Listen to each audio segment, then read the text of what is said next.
Hello guys, welcome back to my YouTube channel. It is Hazel, and in today's vlog I will share to you the detailed document that I passed in German embassy during my visit visa application. So I got 3 approved visit visa going to Germany, and those visa I got less than 2 weeks. So I would like to share to you guys the secret behind my approved visit visa.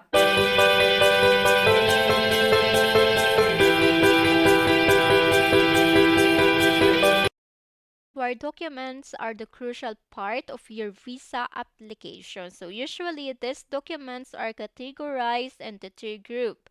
The first group is the standard required documents. So these are visa application form, valid passport, two identical photos, travel insurance, flight itinerary, proof of financial means, affidavit of support, or Verpflichtungserklärung. Sometimes we call it as obligation paper or letter of obligation. And the second group are the additional requirements, and it will depend on what kind of visa type would you like to apply for.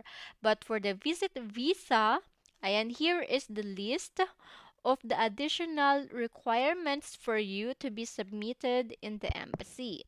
So let's go.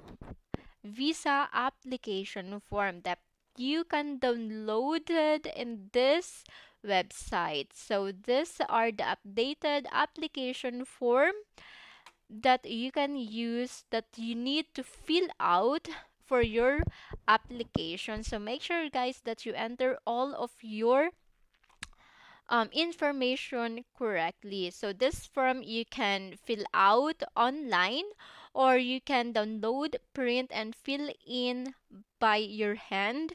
But I would recommend to fill out this form online.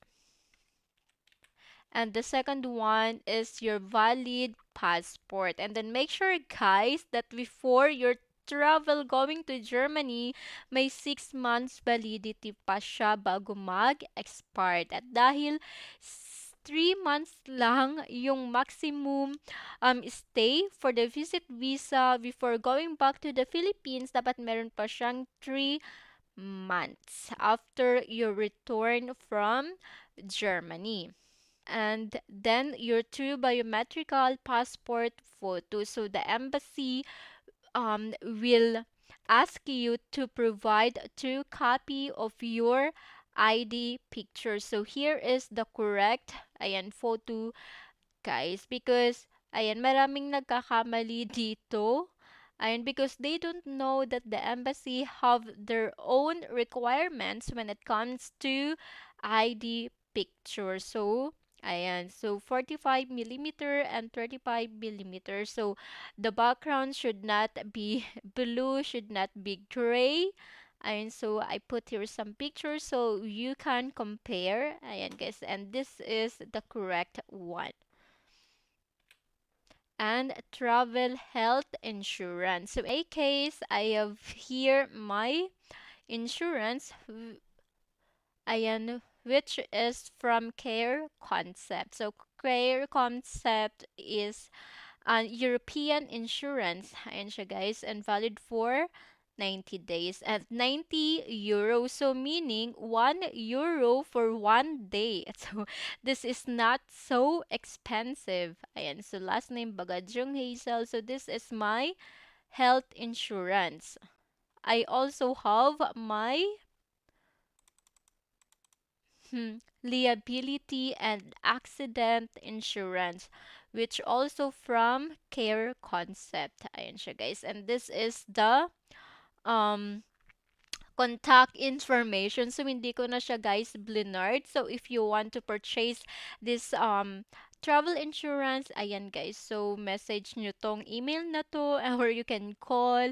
Ayan, so you can contact easily. And for 90 days, I just paid 22 euros. So hindi siya ganoon kamahal. So that's why for all of my Schengen visa, so I have 5 approved Schengen visa, 1 tourist, 3 visit visa, and 1 spouse visa.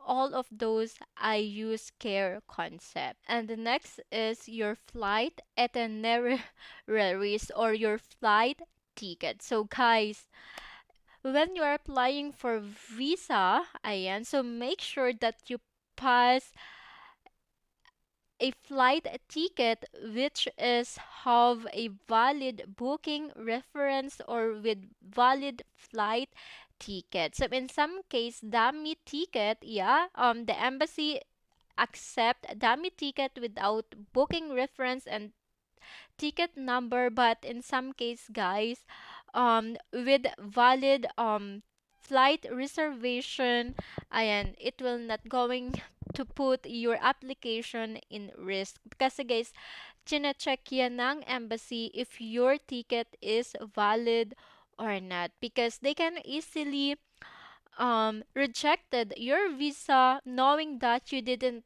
pay anything. So how can you make an argument that your trip is urgent? Ayan. Kung ayaw mong mag-invest when it comes to your flight ticket. So make sure you have valid booking reference and ticket number. Ayan. And the next one is the proof of accommodation. So proof of accommodation, it can be a hotel booking, ayan, if you will be staying in the hotel, ayan, and or it can be a letter of invitation from a family, friend, or fiance, boyfriend residing in Germany. So in their letter of invitation, your inviter should write in the letter that you will be staying in their family house or in their apartment. So information about your accommodation should be written in the letter of invitation coming from your inviter that you will be residing in their house. And the next one is your proof of a financial means. So guys, even though you have affidavit of support, submitting your proof of financial means by bank certificate and bank statement will make your application stronger. So there is no exemption that you don't need to pass bank certificate.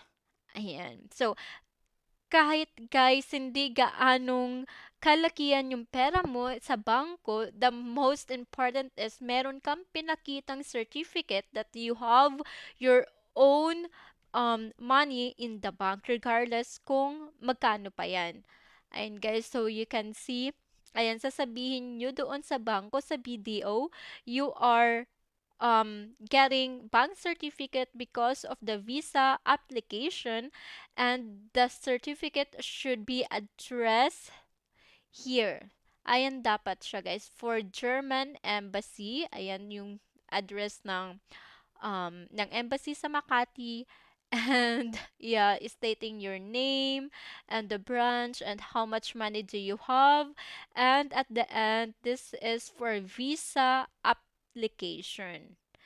Ayan. So most of the applicant doesn't know about this certificate. They just pass bank statement of account. So these are different documents. So dito naman guys sa bank statement, mostly the embassy required you to pass 6 months. Ayan, doon sa bank certificate ni, because they will check, ayan, kung saan nanggagaling yung perang pumapasok sa bank account mo. And mostly dito nahuhuli nila yung yan, yung nakaka-red flag, which is nagde-deposit ng napakalaking halaga in one time for visa application, yung tinatawag na show money, and the embassy doesn't like it. So if you would like to apply for visit visa or tourist visa and then may malaki kang pera, make sure that you don't put it in one time. So hati-hatiin you guys. Ayan. And wag nyong and guys, and another red flag guys, ayan, if your boyfriend or fiance send you a big amount of money coming from Germany. Ayan, nakikita nila yan guys because every statement of account meron silang country code kung saan galing yung pera, and if nakita ng embassy that a big amount of money is coming from Germany, they will ask you if your boyfriend fiance sent you this amount of money. So you need to explain on it. So maging matalino guys, mag-deposit ng pera. And the next one is your Verpflichtungserklärung or Affidavit of Support. So guys, itong Verpflichtungserklärung, kukunin to ng inviter nyo sa German immigration mismo sa Germany. So if your inviter is a German citizen, ayan, mostly ang kinukuha nila is itong Verpflichtungserklärung. So, tinatawag din tong formal obligation paper. And then, pag ang inviter nyo naman, guys, is a Filipino citizen which is residing in Germany or working in Germany, ang ipapadala sa'yo or ang kukunin mo is yung affidavit of support which is with red ribbon and notarized by the Philippines Embassy dito sa Germany. But in my case, my inviter is my German citizen boyfriend. Ayan, so for my affidavit of support, I have this formal obligation paper. So, siya guys. And ipapadala to sa'yo sa Pilipinas because you need to pass the original um affidavit of support sa embassy. And the next one is the invitation letter. Einladung schreiben Hazel Bagadyong. So, means invitation letter for Hazel. So, ayan, naka-German siya guys. Tinamad na ako mag-translate. But dito, sabi niya, dahil sa pandemic, hindi kami magkikita, hindi siya pwedeng magbakasyon sa Philippines. Also, because he's working in Germany and doesn't like to risk to go in the Philippines. So, we just plan that I will be the one who will going to visit him in Germany.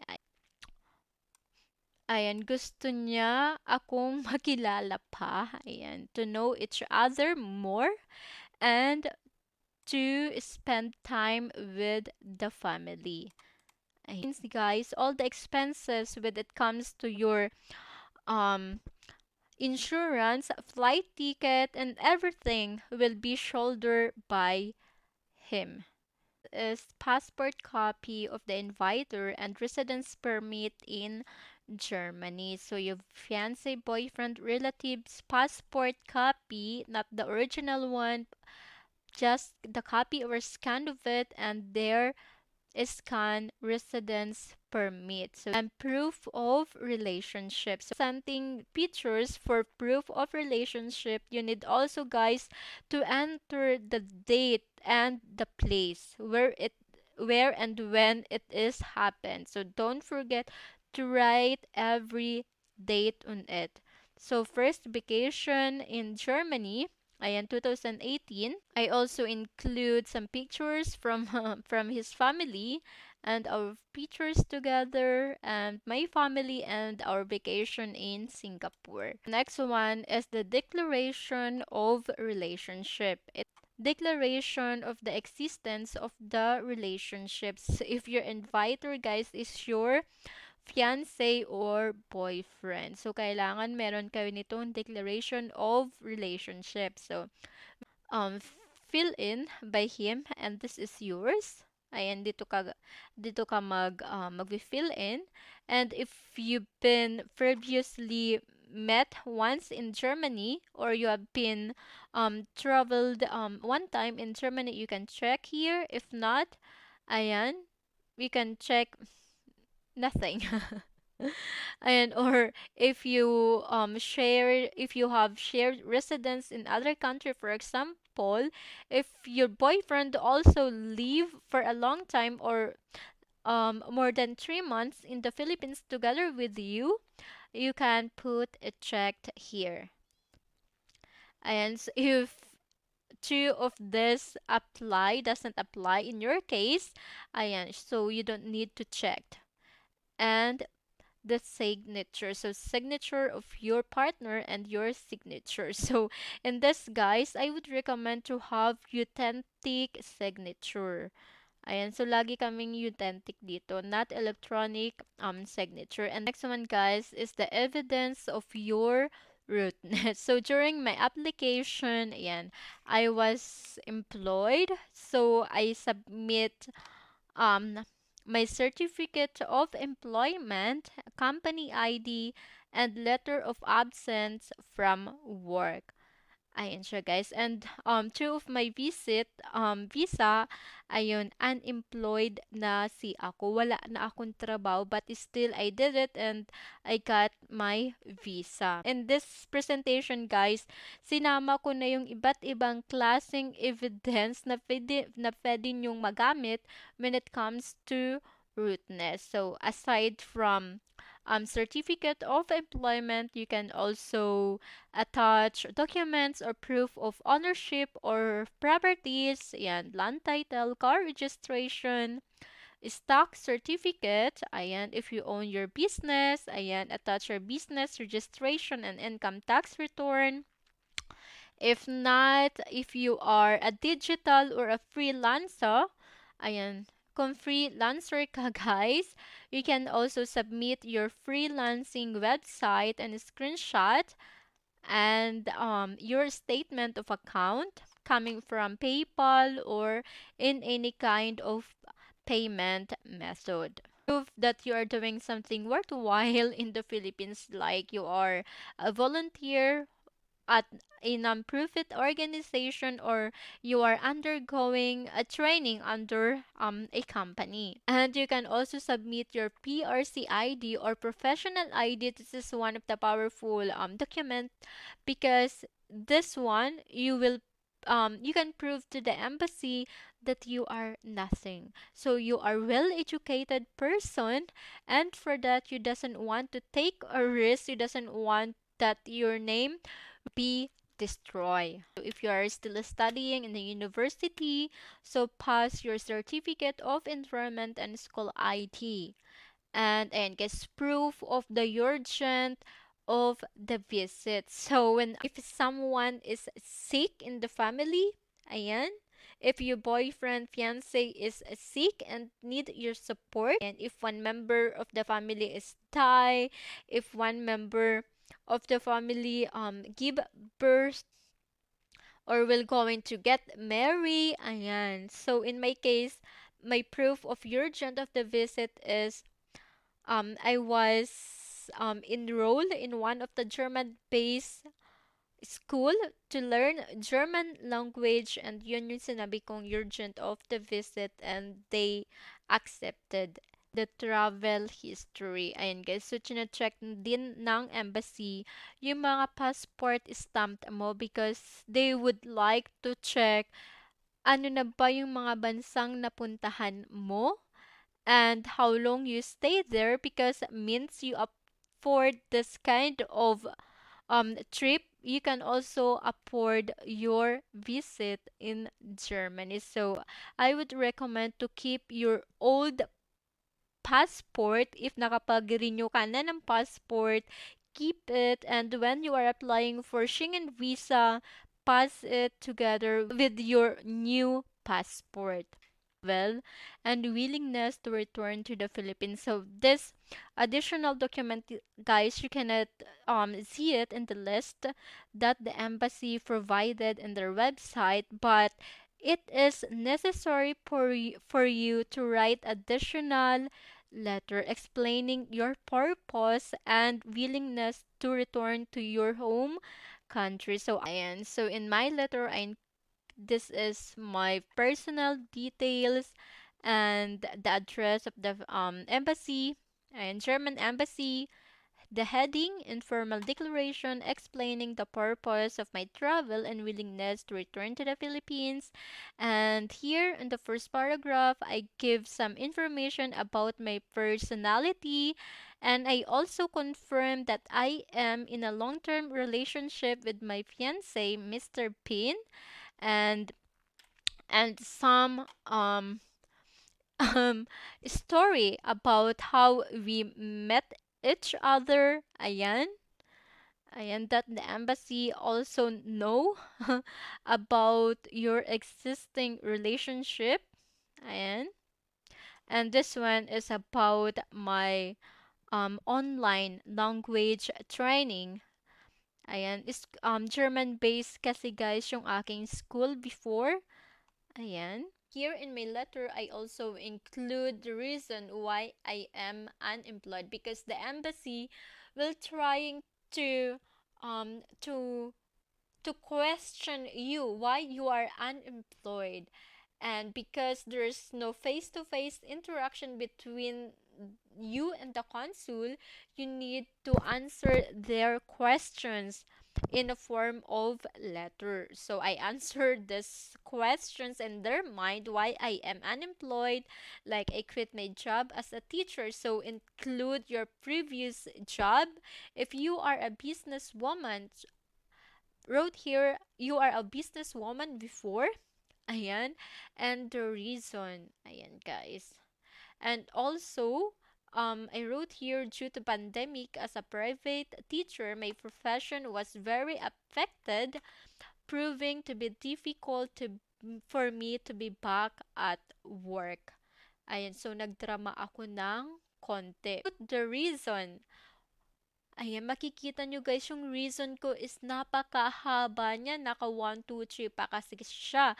Because guys, so you are going to visit. So you need to write what you would like to do. So your purpose is not for tourism. So don't write that you want to go in Berlin, and the other day you want to go in Frankfurt, and the other day you want to go in Denmark, and the other day you want to go in Cologne. Guys, you are misleading your application. So those reason doesn't belong to visit visa.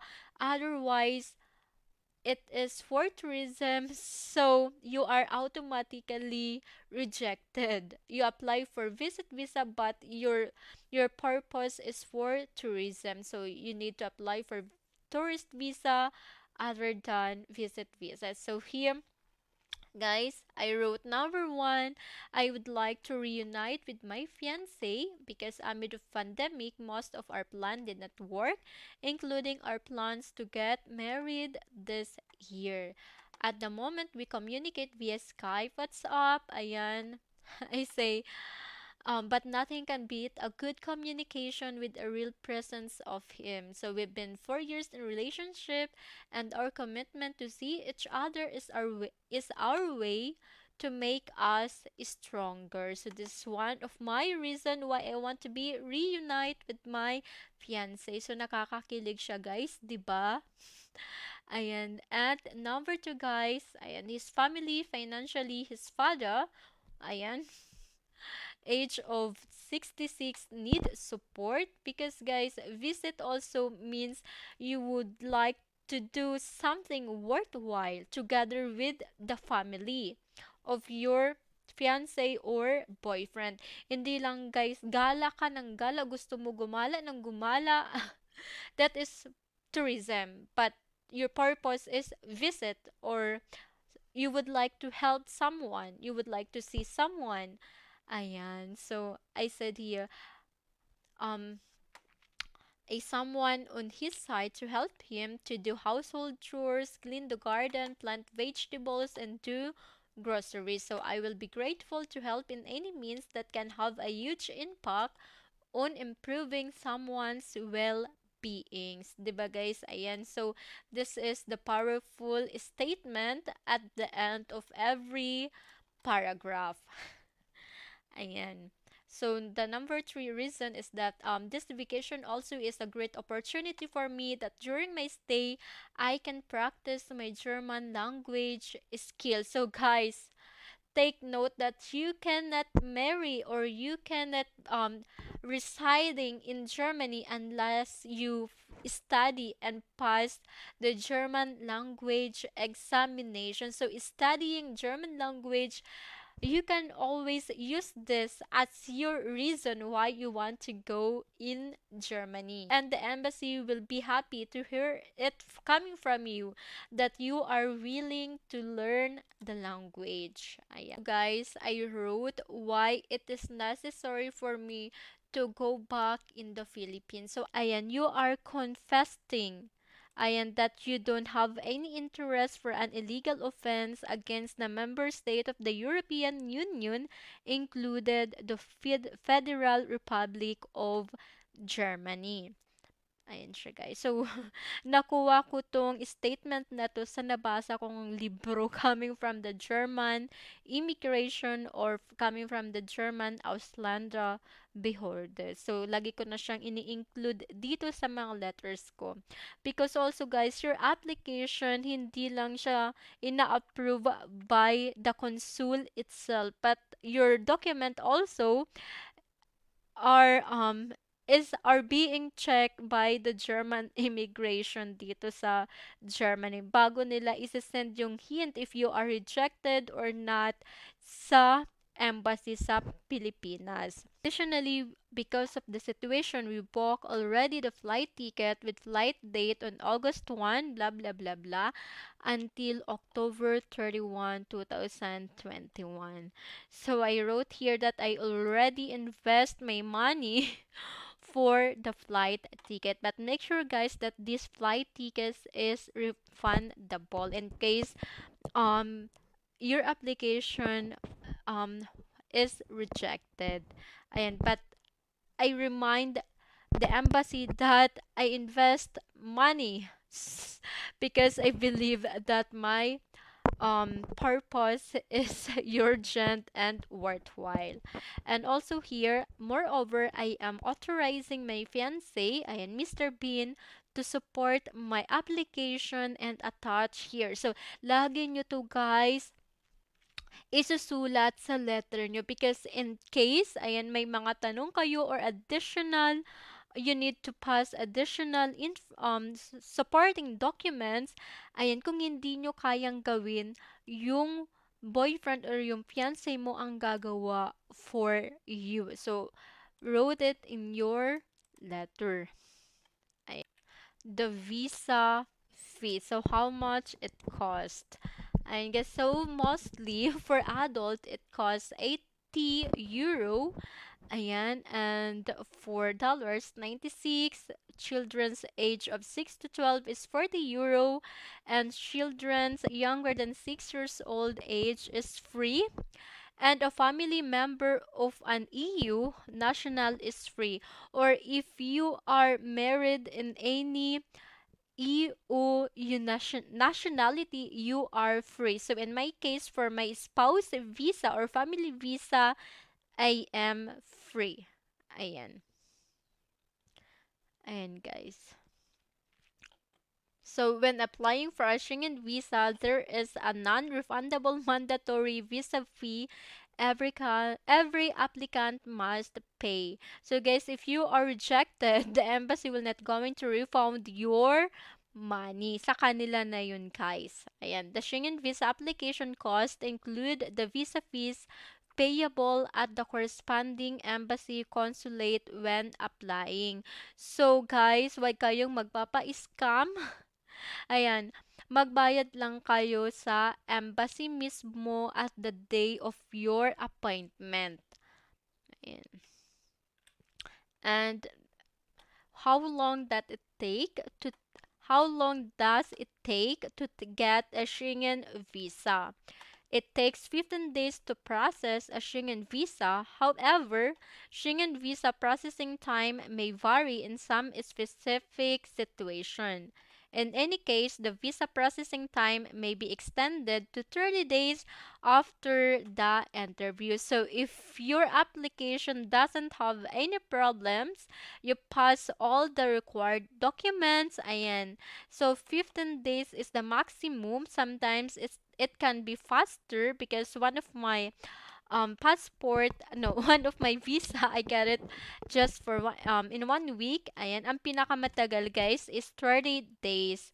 If your document, ayan, the embassy found something questionables and they need to review, yeah, further to check everything. Ayan, mas mahaba pa dyan guys sa 30 days ang abutin ng application mo. So make sure that you pass your authentic documents and not at hindi siya nakakalito.